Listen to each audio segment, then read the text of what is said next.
The sky doesn't blink. Not even for me. There's iodine on my sleeve and tape biting into my wrist where the IV used to live. My legs feel like borrowed furniture. Desmond Hale stands just past the hospital pillars, leaning lightly on his cane. No sunglasses today. His eyes are open, clouded and focused on nothing except somehow, me. His smile is almost warm. Almost. They cleared you. Let's go. The nurse unhooks the brakes on my chair and glances at him like she shouldn't be hearing this. I nod. She lets go too fast. The wheels twitch forward before I catch the ground beneath me. I should have said no. But everything in me is still underwater, slow, echoing, late to rise. And Desmond is already turning, as if we're late for something only he knows about. We don't speak for the first 7 minutes of the ride. It's a lift he doesn't drive, hasn't for years. The driver asks if I want music, and I just shake my head. Desmond folds his hands, thumbs tapping. I stare at the road because it doesn't look like anything. Just white and gray, cut lines and blacktop, turn signals without faces. I filed everything while you were unconscious, Desmond says, like it's a kindness. I turn to him slowly. He doesn't flinch. Doesn't face me either. His mouth moves like someone rehearsing a eulogy. Your leave is protected. Payroll knows. HR processed your medical status as internal impact per Clause 6B. You're stable now. Clause 6B. I don't know what that is. I don't say that I don't know what that is. Instead, I nod like we're talking about lunch. Thank you, I whisper. He smiles again. Slower this time. Like something quiet just clicked into place. It's what we planned for. We stop outside my apartment complex. He doesn't get out, doesn't offer help, just sits with his cane across his lap like a closing sentence. Read your inbox, he says. Start from last Monday. I freeze at the curb, one shoe on pavement, one toe hovering over the parking line. What's in it? The plan, he replies, voice even. It's all there. The lift pulls away. And I'm still there watching the space where he sat like I could reverse the car with just my eyes. Inside, my apartment is colder than I remember. I leave the front door open for air. A neighbor's dog barks once and stops. I drop my discharge folder on the table and it slides halfway off. My bag lands with a metallic clunk. Keys? Pen? Maybe the bus pass I forgot to pull out before the accident. I don't change clothes. I just sit. My inbox is open on the laptop already. Unread. 13. The top one is from HR. Subject: suspension, notice, ref number 22 to 471. I stare at the line for a full minute. It doesn't blink. Neither do I. My fingers hover, but I don't click. I scroll past it to a message from Kira Vasquez. Short subject: you okay? Then another, older. Something's weird. Call me. Tenor Fantu. My throat tightens not because of pain, but because my body recognizes the pattern of warnings I ignored. How many people whispered too softly? How many signs did I miss because I was too loyal to protocol? He smiled like it was the next move, not the aftermath. I read that line again in my mind, and it sounds premeditated. Later, I pour water into a glass and leave it untouched on the table. The light outside turns pink, then orange, then nothing. My phone buzzes once. Desmond Hale. Don't forget to open the file. No punctuation. No emoji. No signature. Just a line from a man who knew when I'd be home. I don't open it. I close the laptop, and I sit. The HR email waits unopened, dated before the day of the crash. I still haven't opened the email. It stares at me every time I walk past the table subject line like a rusted nail. Suspension notice. Ref number 22 to 471. I know the number now. I memorized it without trying. Like a wound my body keeps tracing. I fold napkins now. It's a tick. White paper, sharp creases, perfect triangles. 3 per hour, average. I line them across the coffee table in front of me like little flags of surrender. Kira comes by unannounced. She knocks like she doesn't want to hear what's inside. I open the door, still wearing yesterday. Her eyes skim my clothes, my face, the untouched glass of water on the table. You look okay. I'm not, I say. She nods like, that's a fair trade. Honesty for honesty. I brought soup, she says. It's in a pink container I recognize from the office fridge. It's not good, but it's warm. I let her in. We sit in silence for a minute while she stirs the soup with the spoon it came with. Plastic, bent slightly. She doesn't eat. They didn't fire you? She asks. Should they have? No. Her voice is too fast. Then slower. But they were going to. I blink. When? She doesn't look at me when she answers. Before. I don't know the day. I wasn't supposed to hear. I lean forward, elbow to table, and my bag shifts next to me. Something inside rolls a quiet thud. Kira's eyes flick to it. I unzip the front pouch and pull out a metal pen, snapped at the middle, teeth marks in the cap. My hand tightens around it like proof. You were at the office? I ask. She nods. The day it happened? She shrugs, then says, I almost quit. I should've. After. She reaches into her pocket and pulls out something folded 4 times. A letter, wrinkled and sweat-worn. She places it on the table but doesn't push it toward me. I don't touch it. It's mine, she says. Resignation. Dated the day before your crash. Why didn't you send it? I got scared. The word lands like a secret. I want to ask what scared her, but part of me already knows. The same thing I've been folding into napkins. The same thing sitting in my inbox. That we were already written off. That Desmond was never blind to what was coming, just immune to the cost of seeing it. What's Clause 6B? I ask. Kira blinks fast. Internal payout. It's used when the injury is connected to employer risk. So they admitted fault? Not exactly. It means they absorbed you, quietly, off books. She says absorbed like I'm a data point. My phone buzzes. One new message. Desmond Hale. No text. Just a file attachment. No name. Kira sees it flash on my lock screen. You're talking to him. He's talking to me. You should be careful, she says, gathering her bag. Desmond doesn't speak unless he's already decided how it ends. I follow her to the door. Did he know about the letter? I ask. She hesitates. He handed me a blank envelope and said, Sometimes it's best to walk before the train comes. She leaves without looking back. I sit again. Open the folded resignation letter. It's typed. One line stands out near the middle. I can no longer participate in workplace systems I know to be unsafe. It's dated the day before the crash. I open the laptop. The HR email is still there, still unopened. But I don't click. Instead, I search the shared drive for one phrase. Clause. Sex B. 5 results appear. One of them is from Desmond's folder. Policy update, contingency staff conversion protocol. I open it. The document is legalese-flavored quicksand, but a line stands out. Clause 6B. In the event of physical or reputational threat involving staff members, preemptive payout and data suppression measures may be authorized at managerial discretion. Reputational threat. So I wasn't protected. I was erased. I close the laptop again. The napkins are still on the table. I move them aside and lay the pen down flat between them, like a cracked truth waiting for ink. Jenna begins searching Desmond's old files, finds the phrase, preemptive payout and data suppression at managerial discretion. She still hasn't opened the suspension memo. I fold napkins in the waiting room now. 3 by 3, corner to corner, then again, then again. I don't know why. Maybe it's something to hold that isn't a file folder or someone's hand. The nurse calls my name and I move slow. My shoulder stiffens when I lift my purse. The tote hasn't been emptied since the crash. I still haven't removed the transfer slip or the ticket stub from the day before. They're starting to feel like evidence. Inside, the exam room is colder than it should be. The paper on the table crackles like a warning. I sit, hands folded in my lap, quiet, like I've practiced. Miss Clark? The doctor enters like he's already apologized. A clipboard. A face I've never seen before. Dr. Neiman. Temporary fill-in. He doesn't look at me when he says it. We've updated your file per Clause 6B. That phrase again.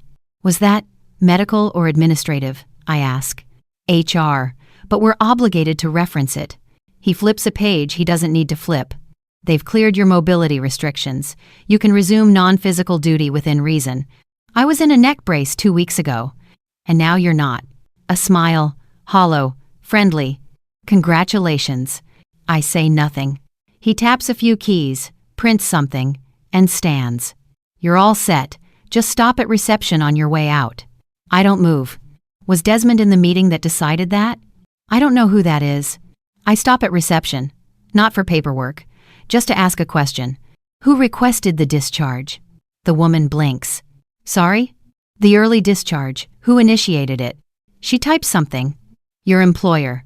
Internal referral code. Priority stamp. She doesn't even look surprised.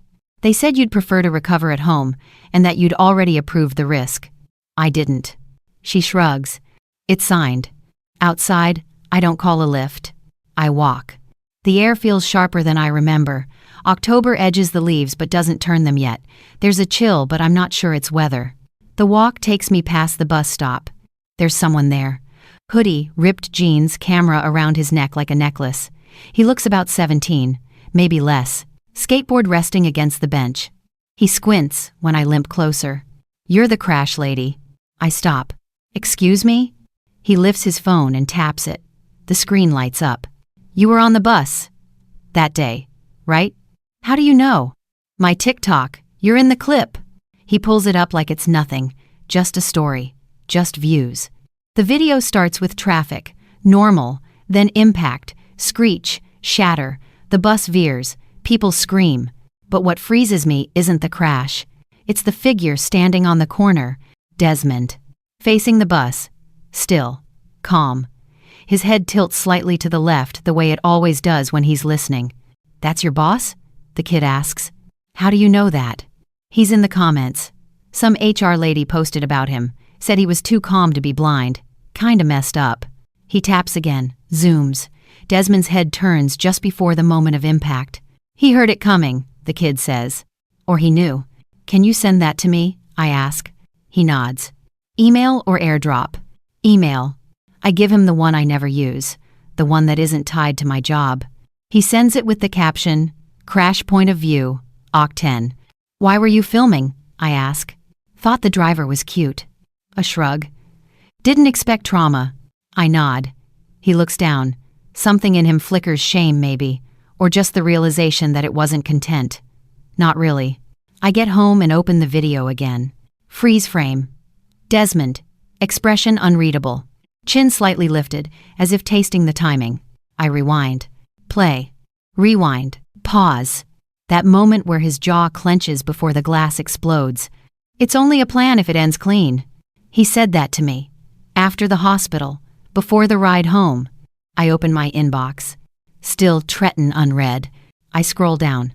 Find one from Desmond, time-stamped 8:42 a.m. on the morning of the crash. Subject. Staff realignment proposal. Urgent. No body text, just an attachment. I don't open it. Not yet. I highlight it, mark it with a red star. Then I finally click on the HR email. Suspension notice. Ref number 22 to 471. Effective immediately, pending final incident review.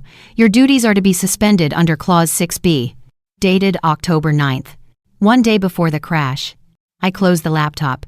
And this time, I don't fold napkins. I let them fall. Jenna sees the footage Desmond waiting at the crash scene. Still. Too still. Then opens the HR memo. Suspension ordered before the crash. That phrase again. It only matters who signs it. The coffee shop isn't busy, but Desmond always picks the corner seat. Even now, his cane rests across his lap, polished wood like a scepter. He tilts his head when I walk in slightly left, like always. He knows it's me. I don't speak at first. I slide into the seat across from him and place my phone face up on the table. The screen is paused on a still frame. His face turned toward the incoming bus. The moment before impact. He doesn't touch the phone. You've seen it then, he says. That you were there? Yes. No. He leans back slightly, smiling.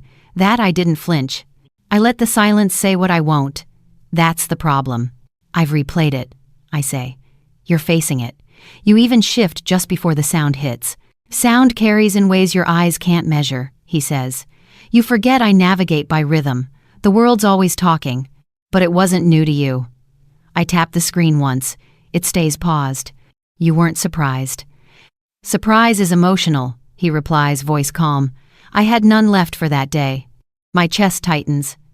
So it was planned. Desmond doesn't answer. He just reaches for the sugar packet beside his untouched tea, tears it neatly, dumps it into the cup without stirring. What does Clause 6B cover exactly? I ask. He chuckles softly. Ah, the alphabet soup of corporate legalese. You've read it? I've lived it. This time, he does turn toward me. His eyes clouded, yes, but direct. And what did it say? He asks. That a manager can suppress data and initiate internal payout if a staff member poses risk to physical or reputational stability. Correct. I feel my breath catch. Risk like what? Risk like leaving before you're told, he says gently. Risk like taking the wrong folder with you, or seeing something you weren't meant to. I blink. I didn't take anything. He smiles. But you were going to. That's what mattered. A pause. I feel it all shifting inside me, every assumption, every timeline, every apology I gave that no one asked for. Was I a threat?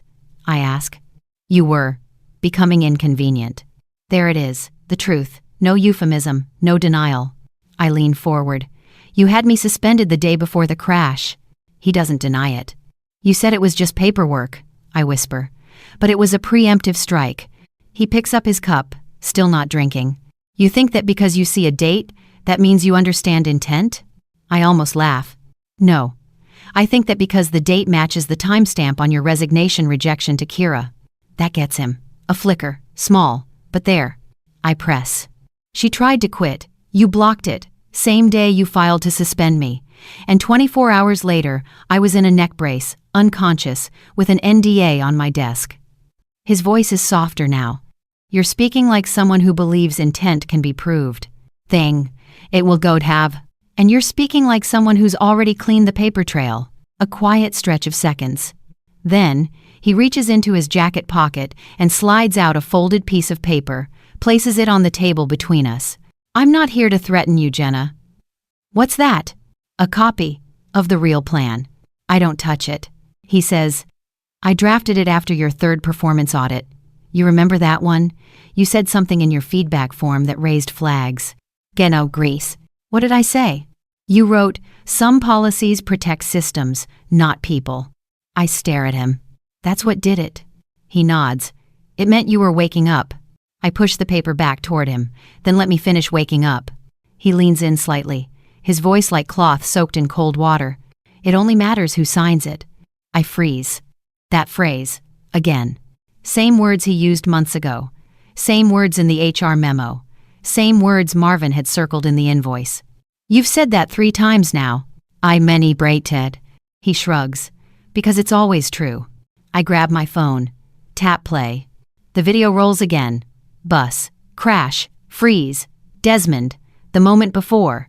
I lower the volume, then say, You weren't just standing there. He lifts an eyebrow. You were listening for the hit. His jaw doesn't move. His smile stays. But something in his shoulders settles like a man realizing the last move is already done. You don't know what this will do, Jenna. Maybe not, I say. But this time, I'm the one holding the paper. His face goes blank. The mask slips. I stand. Leave the cafe. And for the first time in 3 weeks, I walk with purpose. Jenna confronts Desmond publicly. Confirms his involvement.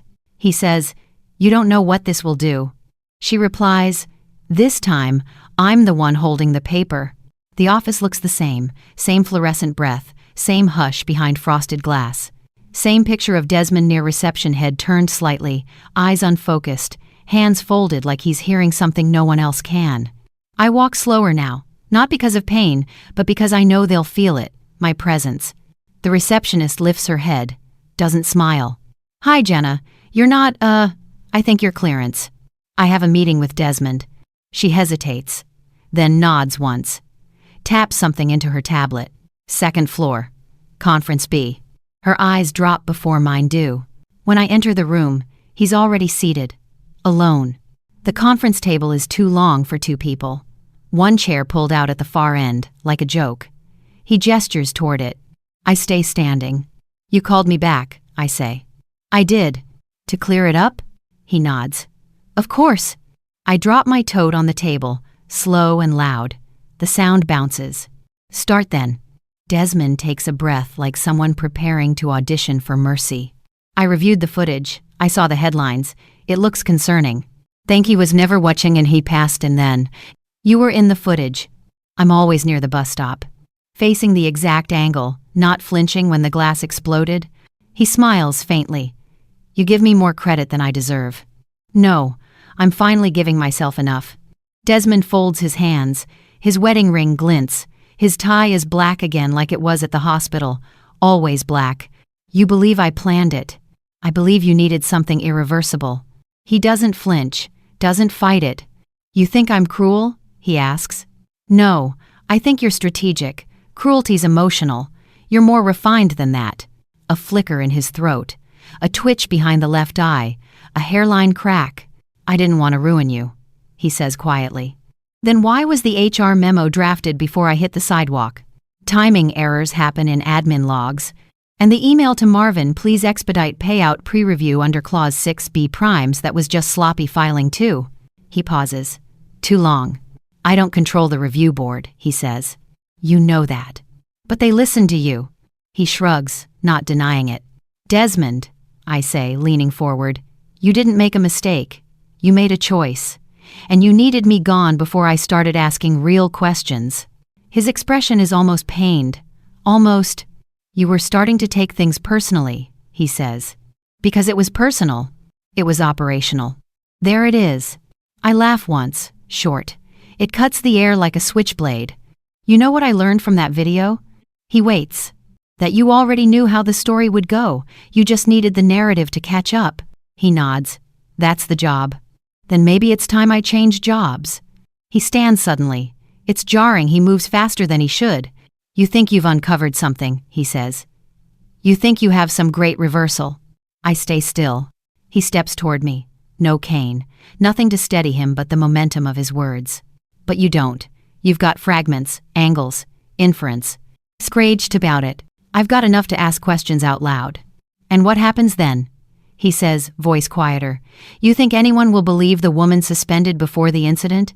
The woman whose own resignation letter is unsigned and backdated? My stomach flips. You forged it? I didn't need to. I just never submitted the original. Yours was always in the drafts folder. The betrayal doesn't land like a punch, it lands like a tide. Slow. Total. He leans in. Jenna, I told you. It only matters who signs it. That phrase again. The last nail in the script. I look at him, and for the first time in 2 years, I see the vacancy behind the charm. You think this ends with my silence? I whisper. I think it ends with your exhaustion. I gather my bag. You're right, I say. I'm tired. I step past him toward the door. My hand on the handle. But I'd rather be exhausted than owned. I leave before he can respond. The hallway feels too bright, too narrow. I hear my own steps like punctuation. Outside, I breathe for real. Not shallow, not scripted. The clouds are low, like they're listening. My phone buzzes. New voicemail from a number I don't know. I hit play. It's Marvin. Hey, just found something weird. That invoice A917, it shows up on a private vendor list connected to Hale Management Holdings. The timestamp matches a payout before your crash. Looks like it was entered through internal override. You might want to sit for this. Intelt. My legs nearly give out. He was laundering the cost through me. The injury. The invoice. The whole Clause 6B shuffle. And the approval code? His. Desmond didn't just erase me. He cashed me out. And called it a plan. Jenna confirms Desmond used her injury as a financial maneuver. He says, you've got fragments. She says, I'd rather be exhausted than owned. Marvin meets me in a parking garage 3 levels below normal. He waves me over with a manila folder in one hand and a look on his face that says he stopped believing in coincidence 6 years ago. His car is off, but he left the hazard lights blinking. I didn't want to do this on the record, he says. Too many eyes on your file now. Eyes or hands? I ask. He gives a thin smile. Both, but today it's ears. We get in the front seats. The doors shut like they're sealing more than air. I brace myself. He doesn't waste time. You were processed under a closed clause. That should have triggered external review. But it didn't. No, it triggered payout approval from Desmond's override code. I exhale slow. Not relief recognition. What did he submit? Marvin slides the folder into my lap. 3 documents. One of them's a memo from HR dated October 9th. The day before the crash. Stamped, signed, and already docketed. It says, Employee Clark to be suspended pending internal disruption event. Now that, I flinch. Pending what? He shrugs, helpless. That phrase isn't protocol. It's planted. I flip to the second page. It's the invoice, the one Desmond used. Ani 117, Emergency Infrastructure Risk Adjustment. 3. 400 offers. Date entered, 10/7. Payout released, 10/10. Vendor. Hale Management Holdings, internal subaccount. He was billing my body through a shell account. A number. A cost. A transaction. This matched with your hospitalization code, Marvin says. He filed you as part of a property-adjacent claim. I close the folder before I throw up. How long have you known? I ask. 3 days, but I needed to be sure. I had to run the back end. And now? Now I'm sure, he says. This wasn't just unethical. It was orchestrated. He pauses. There's one more thing. He hands me a printout. Internal memo draft. Subject, staff cascade, post-incident reorg. No signature, no timestamp, but at the bottom, typed clean and cold. It only matters who signs it. I stare at it. The quote, the echo, the thread that kept unraveling. It's in writing? I say. He nods. That version was saved to Desmond's private drive. A ghost file. Someone must have opened it once. It auto-saved. Probably a mistake. His mistake, I whisper. For once. Marvin leans back. You still want to go public? I nod. Now I do. He watches me. Carefully. Like he's calculating fallout. You'll need to be precise. You're not the only person he's preempted. But you might be the first with a full thread. Then let's pull it, I say. That night, I print copies. 3 sets. One goes under my mattress, one in my bag, one with a lawyer I haven't met yet, but will. I don't sleep. I draft a statement. Not for the press. Not yet. Just for myself, to say it out loud. I open the HR memo again. Read the lines that tried to erase me. Miss, Clark's current role is to be suspended in anticipation of internal reclassification. In alignment with Clause 6B, suppression protocols are activated. Immediate clearance removal authorized. Anticipation. They didn't respond to my accident. They waited for it. And built around it. I scroll to the bottom. There's a footnote. Adjust classification as necessary if public fallout exceeds expected noise. I stare at the phrase, expected noise. That's all I was. A sound to manage, not a person. A problem. I take a pen and underline it. Hard. Then I write underneath in block letters. I am not noise. I send a message to Kira. I found the invoice. Found the memo. It's all real. 3 dots appear, then vanish, then reappear. I knew it. I'm sorry. What now? I think about it, then reply. We show the paper. Let people hear the silence. Before I sleep, I open the video again. Desmond still stands in the frame, still, perfectly still. The moment before impact. The second before glass breaks and pavement rushes toward my ribs. But now, the silence says something new. Now I know what I'm seeing. The system didn't break. It executed. And I was the cost of keeping it clean. But now I have the receipt. And that's louder than any memo. Jenna reads the full HR memo and invoice. Marvin confirms internal override. She writes in all caps, I am not noise. She's ready to show the paper. Marvin doesn't wait. By morning, he's already filed the leak packet. Not public, not yet. Just sent to the one place he says still knows how to flinch. Internal Risk Compliance, Division 3. They don't work for Desmond. Not directly. Not anymore. They'll sit on it for a day, he warns. Maybe 2. Then someone will ask if it's been seen. And when they see it, I ask, they'll pretend they always knew. We're at a diner this time. Neutral ground. No cameras. No walls that listen for keywords. I have a folder in my bag labeled Lunch Notes.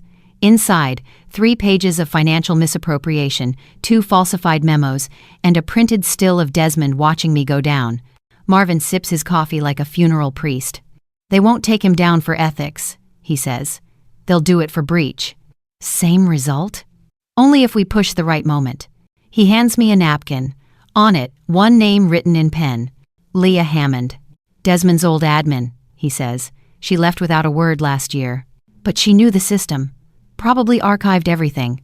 I stare at the name like it's a locked door with a keyhole I recognize. She won't talk to me, I say. She might, I gave her your number. My phone buzzes before I even look up. Unknown contact. Are you ready to remember what really happened? L. We meet on the edge of a park. It's raining, but not enough to matter. Leah looks older than she should, like someone who held the truth for too long without letting it breathe. Her umbrella stays closed. She holds it like a cane, something to brace herself with. Her voice is low, pressured. I archived the entire compliance audit from 2020. Back then, Clause 6B was flagged for abuse. They ignored it. Desmond was already using it? He was perfecting it. She hands me a flash drive. Tiny. Weightless. Everything's labeled. Look for echo threads. That's the name he gave to pre-triggers. Pre-triggers? Internal events that justify planned exits. Your file had 4 by the time you got hit. 4? She sees the look on my face. HR, your insurance report, your calendar behavior, and the performance audit you signed without reading. I thought that was standard. It was. That's what made it invisible. I grip the drive tighter. It feels like a detonator. Why are you helping me? I ask. She lifts her head. Because no one helped me. That night, I plugged the drive in. The folders are named like poems. Echo, thread, clerk, achat. Echo, thread, clerk, Stein noun. Alt, exit, memo. Trigger, report, PRE. NJ. Inside, one is an email chain. Desmond Hale to risk. Admin subject. Anticipated cascade. Pending external interruption. Recommend advancement of Clause 6B to secure environment continuity. Target. Clark. J. Anticipated incident. Moderate. Recommend suppression over exposure. Another document contains audio. Desmond's voice. A meeting call.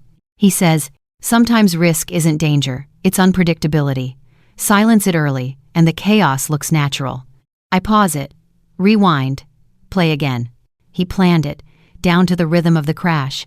Marvin calls me late. They opened it, he says. Division 3's asking for originals. I open my closet, pull out the extra copies, slide one set into an envelope. I'll walk it in. He exhales like he's been holding breath for a year. You're really doing this. I'm already in it. It is Business City South. At the Division 3 office, the clerk doesn't blink when I hand her the package. She seals it herself, hands me a receipt. Expected review time, I ask. 3 business days. Unless escalation is marked. I look down. There's a sticker. Red.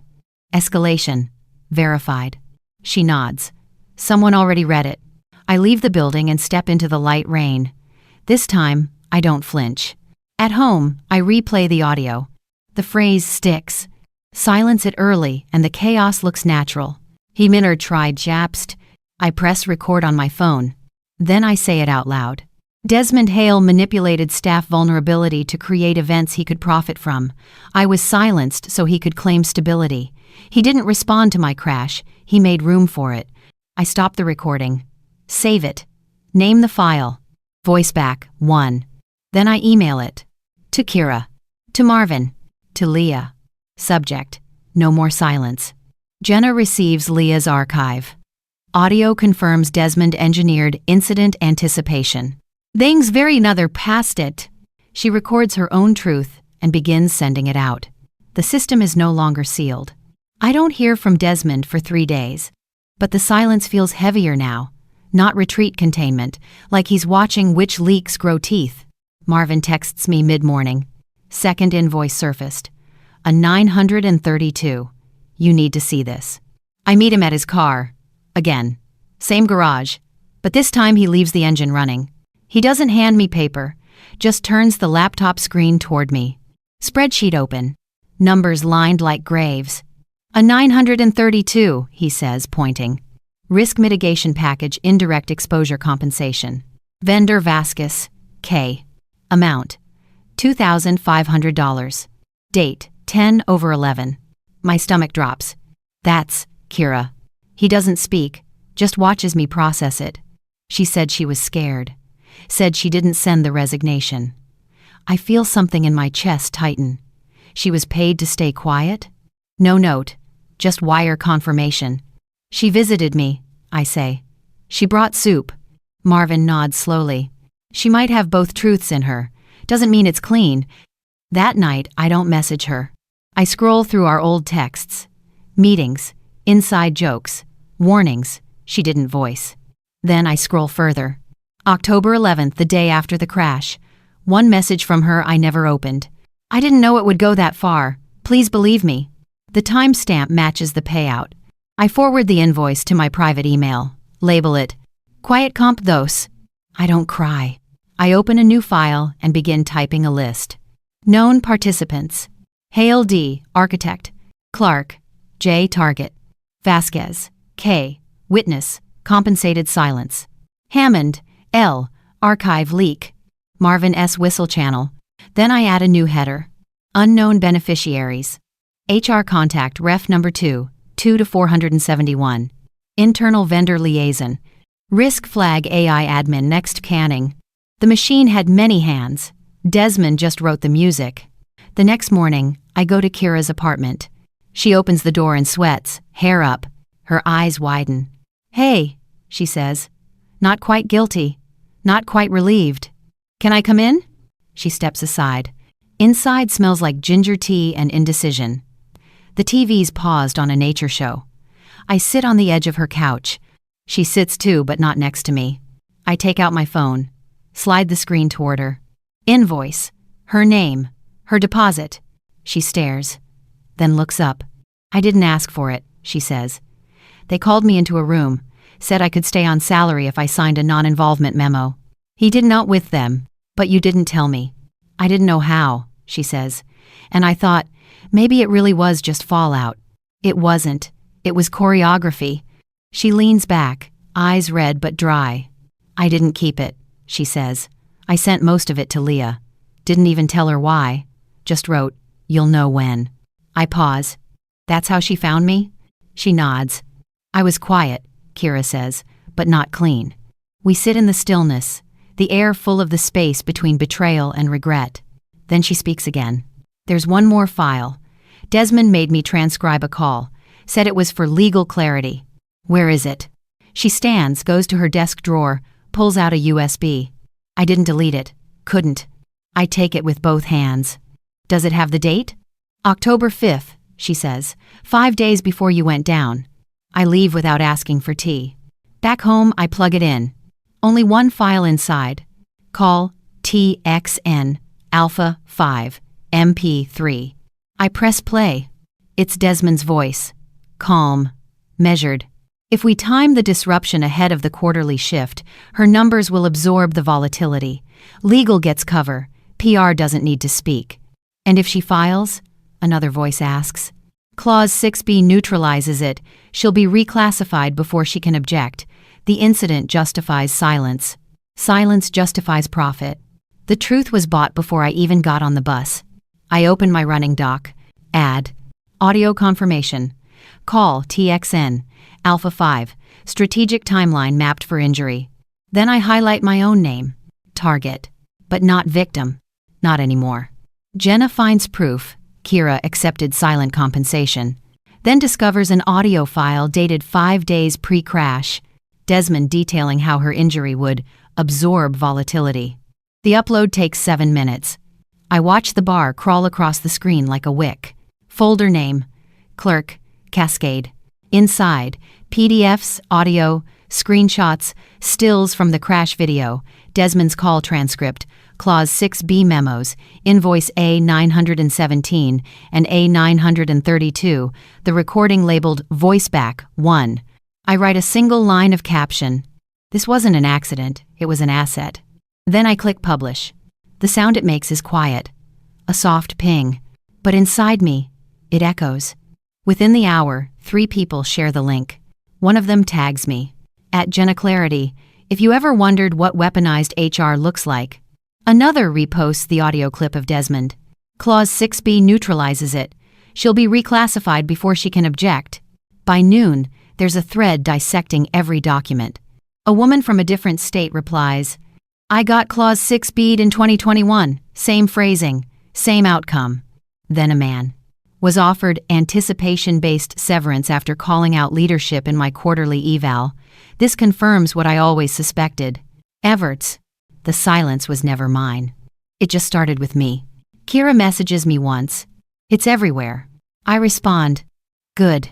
She doesn't reply, but a few hours later she posts her resignation letter. Public, dated, time-stamped. She signs it this time. Marvin calls me just before sunset.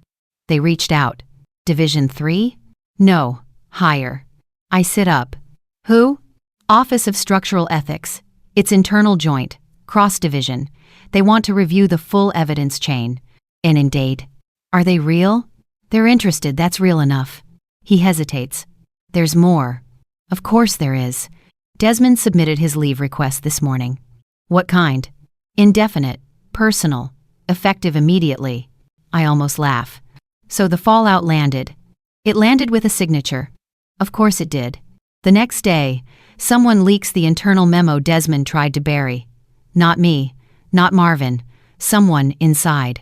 It's titled, Subject, Contingency Leadership Transfer, Hale Clark Incident. As media activity escalates and compliance review begins, we acknowledge structural oversight and agree to full transparency. It's dated after my post. The timeline reversed itself. They're reacting now. Not preempting. I reread the line at the bottom of the memo. Contingency. Plan 3.4 is activated until stabilization achieved. It doesn't mention my name. But I am the reason the sentence exists. The video starts to trend. Not the crash. Not the file dump. The audio. The one where I speak. Desmond Hale manipulated staff vulnerability to create events he could profit from. He didn't respond to my crash. He made room for it. Someone turns it into a reel. Black screen. Just words. Just my voice. It racks up 20,000 shares in 6 hours. My voice. But not mine anymore. I walk to the same bus stop. No camera this time. No glass. Just a girl sitting with her laptop watching the clip. Earbuds in. She doesn't know I'm me.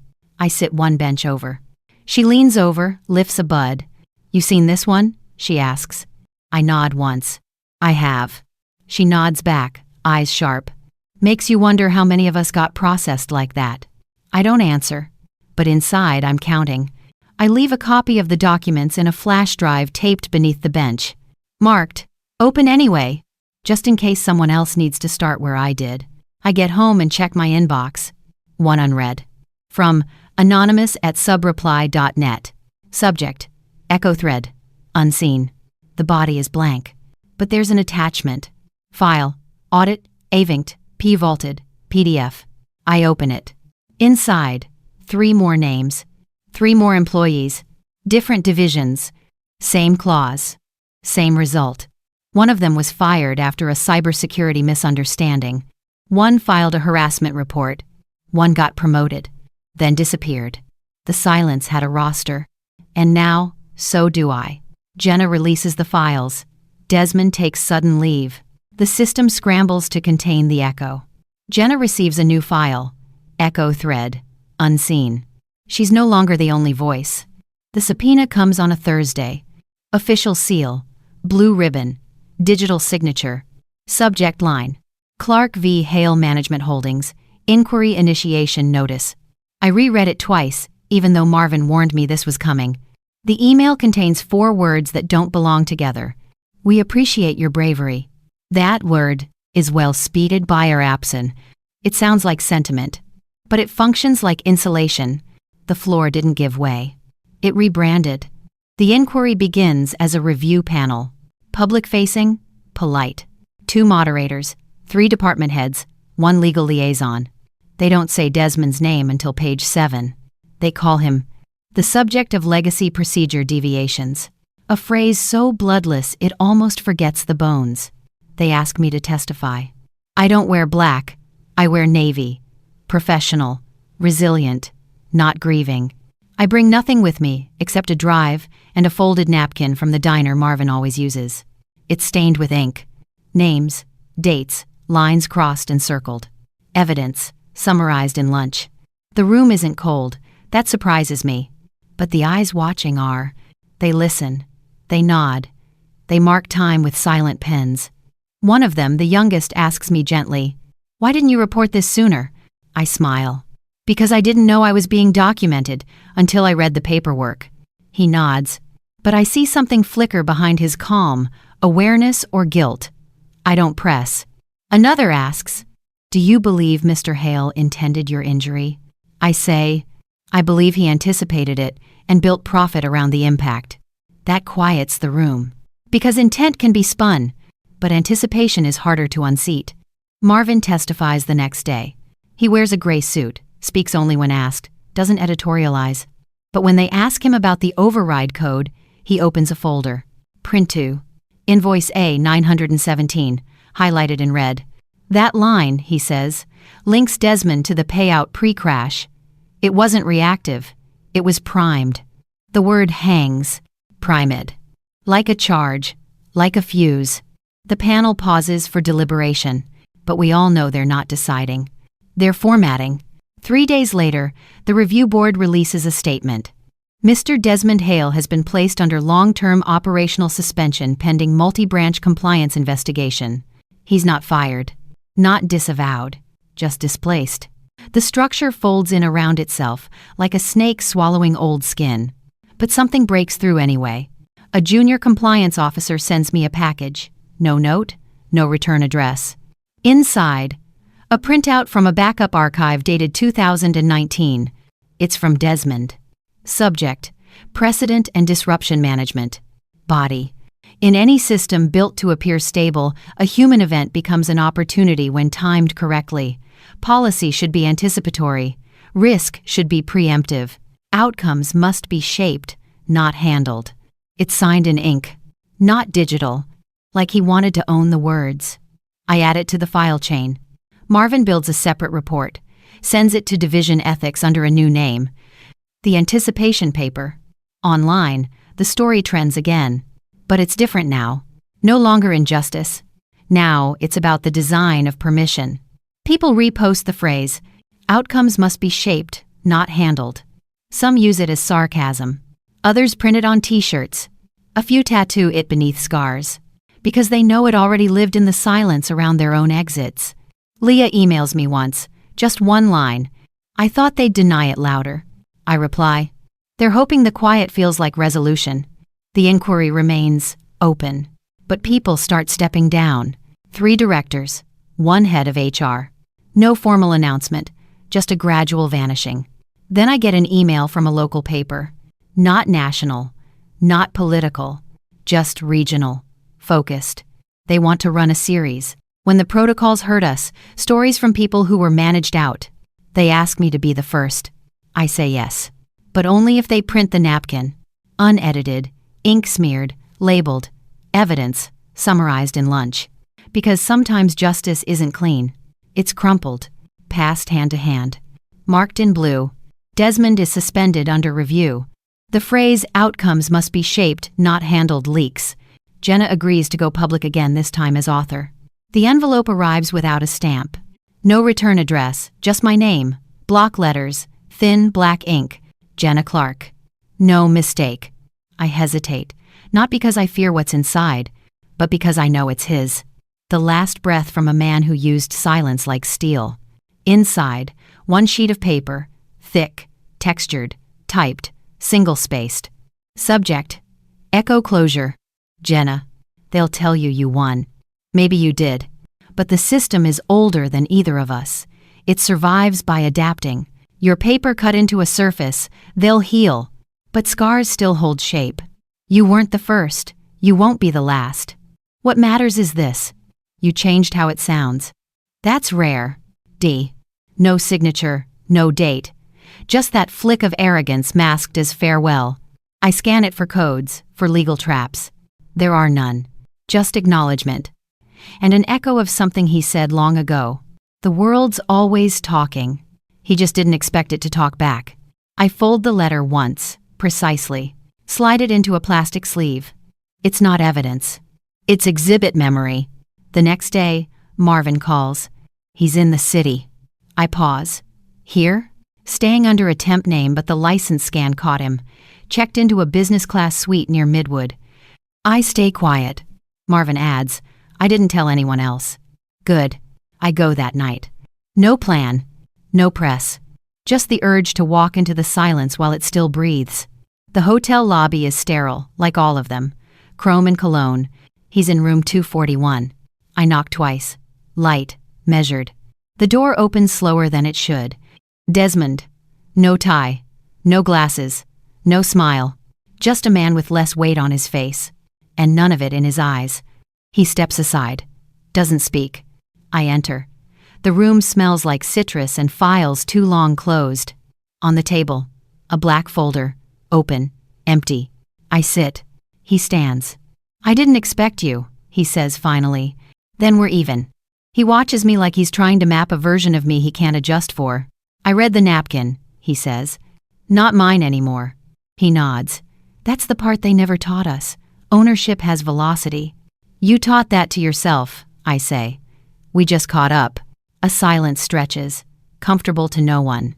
Then, I didn't hate you, he says. That's worse, I reply. He tilts his head. You think cruelty makes it cleaner? I think erasure disguised as strategy is worse than anything honest. He smiles for half a second. Then it drops. You scared them, Jenna. Not with what you said, with what you refused to sign. I nod. You built a whole exit system. I just broke the back door. He moves to the table, closes the folder. It'll rebuild. Not the same shape. No, he agrees. Now it will sound like it cares. And someone will listen. He doesn't respond. Before I leave, I ask, why didn't you stop me? He blinks once. Slow. Because I already had the ending, he says. But you rewrote the epilogue. I walk out. Back down the hall. Back into the lobby. Back into the world that now has room for what happened. At home, I write his words down, word for word. Then I add one line beneath them. Even ghosts leave receipts. That night, someone sends me a photo. A shot of room 241's trash bin. Inside, shredded paper, black folder cover, and a hotel notepad. On the pad, one line. Outcomes must be shaped. Rest missin'. I delete the photo. Not because I'm scared. Because I don't need proof anymore. The echo is enough. Jenna meets Desmond. He admits, you rewrote the epilogue. She writes, even ghosts leave receipts. The system never gave her justice, but it gave her the last word. The scar on my hip catches the zipper every time I dress too fast. Some days it reminds me I was hit. Other days, it reminds me I stood up.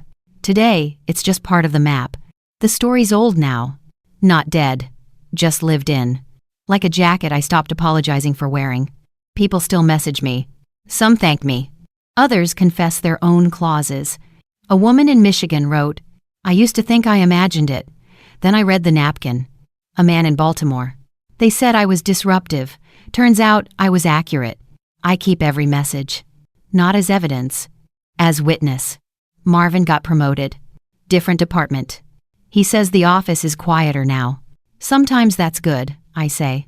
He nods, as long as the silence isn't manufactured. Kira moved to freelance. Sends me audio notes when she finds something that sounds like a lie wrapped in policy. We don't talk about the invoice anymore. Not because we forgot, but because we folded it into the truth. As for Desmond, the story says he retired. No mention of room 241. No mention of me. But the system knows, and systems don't forget they reformat. His policies were reviewed. Clause 6B is now frozen pending litigation. There's a new term they're testing. Post-incident affirmation protocol. I print it out. Tape it to my fridge. Next to a receipt. And a quote. Even ghosts leave receipts. I go back to the crash site. It's not marked. There's no plaque. Just a new slab of sidewalk and a fresh camera mounted across the street. I stand exactly where I fell. Close my eyes. Let the air wrap around me like a second version of that day. This time, no wheels, no crack, no crowd, no silence. Just me, here, alive. I say it out loud, just once. I was real the whole time. Later, I record a final message. Not for upload, not for court, just for the echo. I call it voice back, final. They structured my removal, but I structured the return. They mapped my silence. I remapped the sound. This was never about revenge. It was about volume. They lowered me to a clause. I rose into a story. I sit with it. Then press save. Then delete it. Not because it didn't matter, but because I didn't need anyone else to hold it for me. It happened. It's done. I'm still here. I take the napkin out one last time. The ink's faded, but the lines remain. I fold it back into my pocket, not as proof, as place. Because in the end, they wrote me out. But I spoke myself back in.